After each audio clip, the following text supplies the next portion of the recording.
He just has like a heavy coat, you know, a very heavy coat. He doesn't have a jacket at all? No, here, no. He thinks he's too small for all the koi surf stuff. You need to start making him wear it. You want it? Okay. And load up the dog. Yeah, help me garage us get the dogs in. Okay.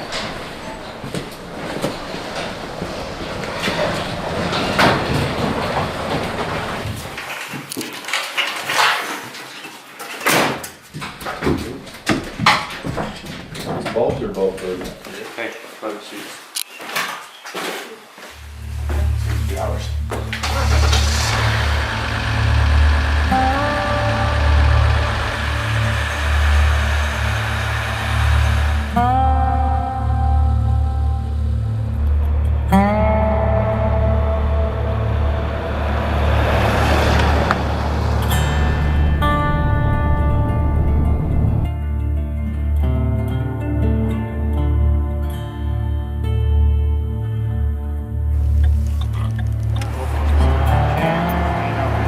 Hey guys, this is Tyler.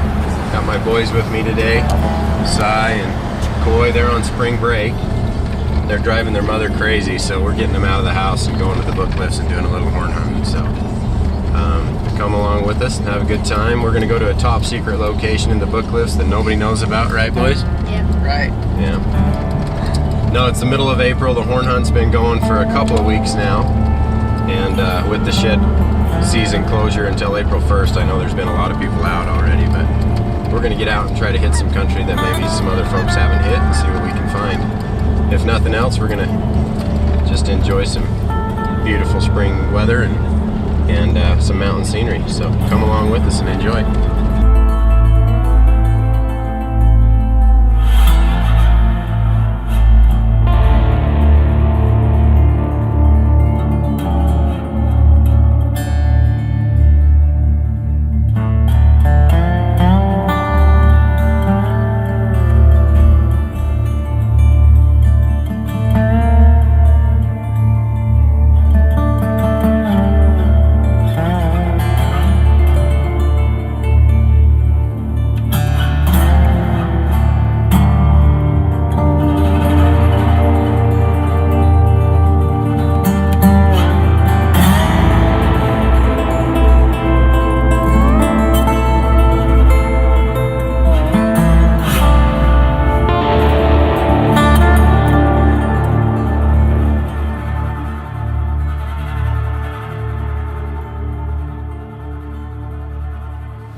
So that's why when I tell you, Cody, like this road, this area is like 6 miles wide by like 20 miles long.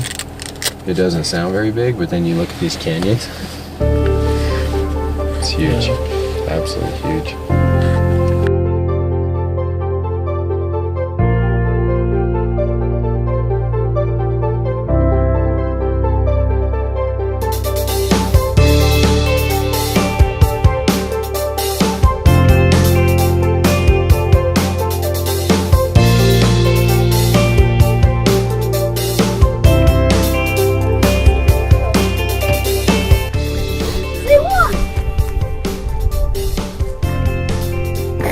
Okay, let's go, fellas. Remember, boys, just anywhere where there's little green grass, start watching. Down off all this stuff.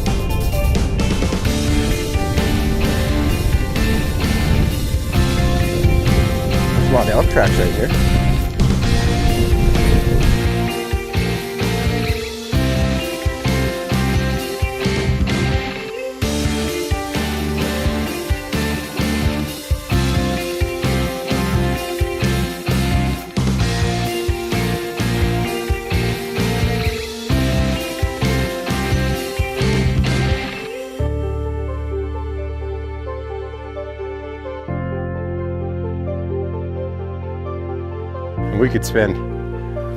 We could easily spend a couple, 3 hours right here. Anywhere there's like these bowls, where it kind of bowls up in and there's grass, look really close in those. Deal? And then we'll go clear out to that point and turn around and come clear back. Sound good? Okay, let's go then. Spread out quick.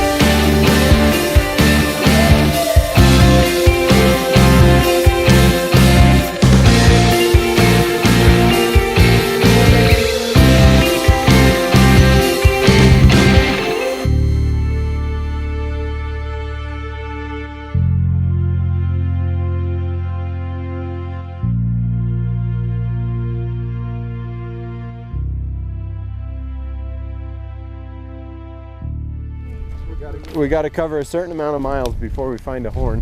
3. Today it's 3? Yeah. Well, I hope so. Saturday we hiked like 7 before we found it.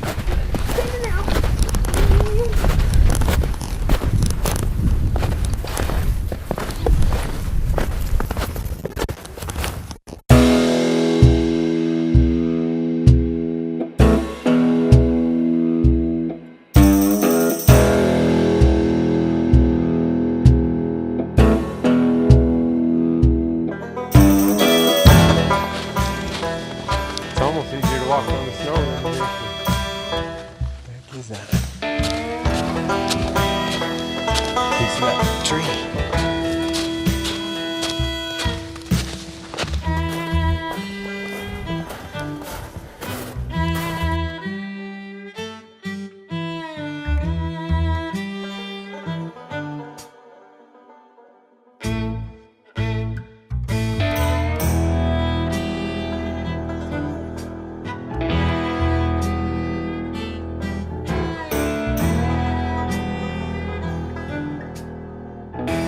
Yeah, come over here.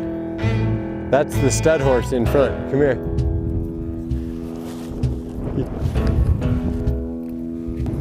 Yeah, that was the stud horse. He must have thought we were some more horses or something. He came running down here until he got downwind of us, and then he could tell we weren't horses.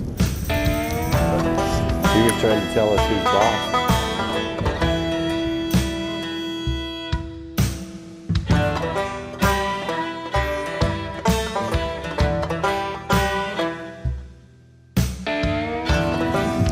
Grab a snack real fast and we'll get out of this wind.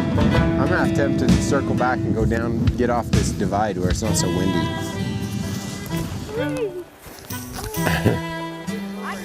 Sorry, go get that bone. It's a leg bone, I just checked it.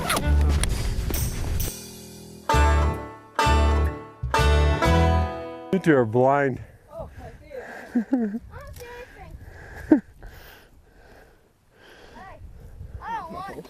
Nice one, Coy. Yeah. Nice little 4-point. Mm-hmm. Looks like it's maybe a year old. Maybe. Wasn't worth it.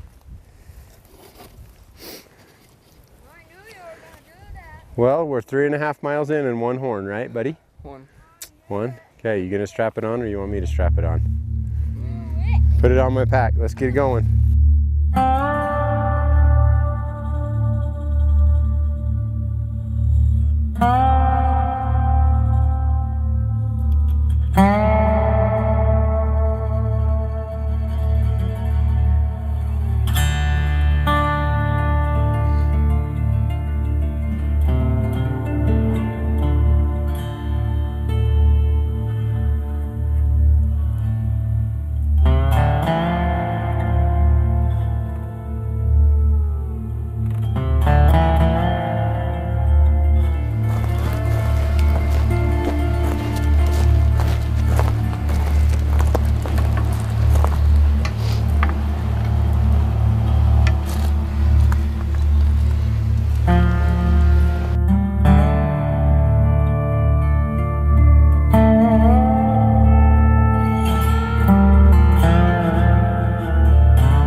horns. Silly dog. Harley's tired. Look at her. She's conked up next to that horn.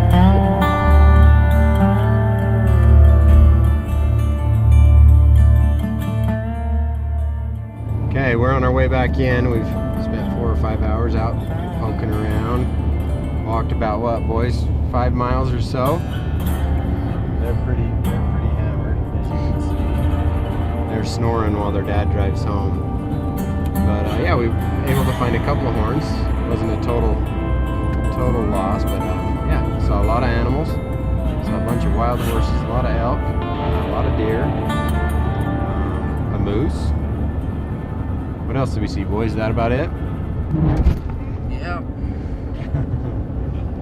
So yeah, it's just good to get out and get some exercise. A little bit cold, a little bit windy today, but still a great day to just get out and be out, enjoy the scenery and nature. So. Dr. Carl Breitenbach, Dr. Rod Anderson, Dr. John Griffith, Dr. Daniel Kwok, and Dr. Ethan Pettit. All part of the great team for obstetric and newborn care at Ashley Regional Medical Center.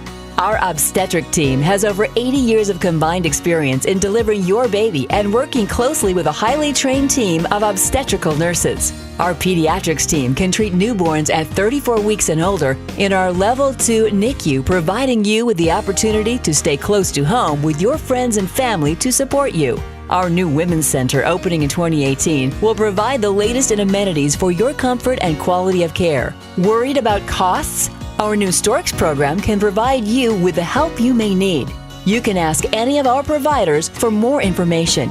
You can trust the care at Ashley Regional for you and your newborn. Ashley Regional, making communities healthier.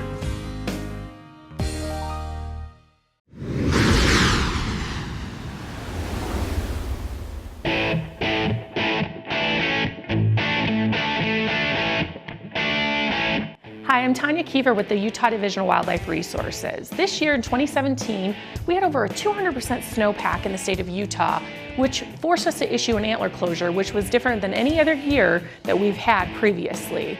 Now, with that much snow in the area, especially northern Utah, we decided to close the state, half the state for the first couple days, and then the rest of the state for the last part of the antler closure. The antler closure started from January 31st until April 1st, and it was implemented to try and help our deer and our elk populations, mostly because our animals were really stressed out this winter with the amount of snow and there was lack of ability to find vegetation and keep up their fat storages. With the 2017 antler closure, we had nothing but the health of our mule deer and our elk populations in mind. With a really stressful winter, these animals had really depleted fat reserves, which meant that antler gathering, which would start somewhere in the middle of February to right about now to the end of April, would really stress out the animals as we were looking for them. There's a few different kinds of antler gatherers out there. There are some that are out there that are gathering just for pleasure. There are some that are gathering for the money. And so when it comes to the differences in what you're out there and why you're out there, it kind of determines what you're gonna do to these animals. We had the best interest of the animals in mind this year. It's not going to be an every year thing unless the Wildlife Board and the RAC members throughout the state of Utah decide to make federal or state changes to our law. It is not a law currently in the state of Utah to what the antler gathering persists of. From February 1st until April 15th, you're required to have an antler gathering certificate. And so all of that does, it's like a 15-minute course that you take, and it's based on ethics. Please don't chase the animals. Stay on the trails. When to, approach and try not to approach the wildlife. And so we just try to put you through a little bit of information so that when you go out and you're actually gathering, you're not stressing out these herds that are working really hard to stay alive until the springtime. And this year in the Uinta Basin alone, we suffered a pretty high mortality rate. Our fawns were at least above a 60% mortality, and we are going to see that, unfortunately, in the next 2 or 3 years with loss of our fawns from last year. And so our does did really well throughout the winter season, but they were really skinny and depleted after this winter. So the antler gathering closure allowed those animals the ability to try and recuperate what they had lost. So this is an example of what you would find if you were out shed antler hunting. Perfect example of a nice mule deer, one side, nice solid bone, a few years old and in really good condition. This is what everybody's out looking for. This is the brown gold of the wilderness, I guess. And my recommendations, if you're going out looking for them, go to areas where animals are moving. Right now, where they're dropping their antlers, they're not necessarily moving from those locations. And so you're gonna be right on the edge of that winter-summer range. You'll often find lots of evidence that these animals are around, lots of scat, lots of tracks, and you're going to probably see these animals as well. And so if you're looking for them, mule deer, you're gonna probably stay a little bit lower in the elevations. If you're going for elk, you're gonna have to go to the higher elevations to find them. And it just happens that if you go to the south side slopes, you're probably gonna have a better chance. That's where the sun is located. That's where these animals have been hanging out since, the harsh winter season. And a lot of the north side snowmelt hasn't occurred yet. And so I would go to the south side mountainsides and try and see if you could pick up a shed or two, along with everybody else that's out there.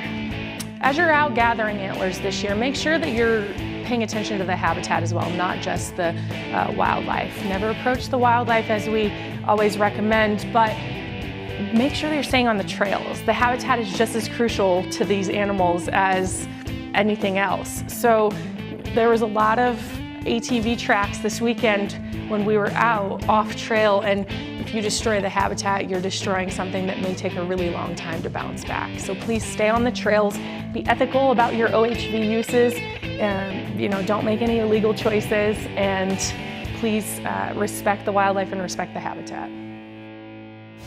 WildAir from VTV6 Outdoors is presented by Ashley Regional Medical Center.